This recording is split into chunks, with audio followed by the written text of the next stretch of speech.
السلام علیکم ورحمۃ اللہ وبرکاتہ۔ واٹس ایپ گروپ نمبر 1 میں سندھ سے ایک بھائی نے سوال کیا ہے کہ اگر ہمارے کپڑوں کو نجاست لگی ہوئی ہو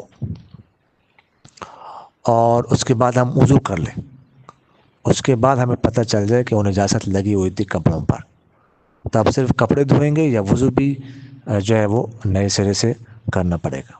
دیکھو، اس صورت میں صرف آپ کپڑے دھوئیں، وضو جو ہے نا وہ نئے سرے سے کرنا ضروری نہیں ہے۔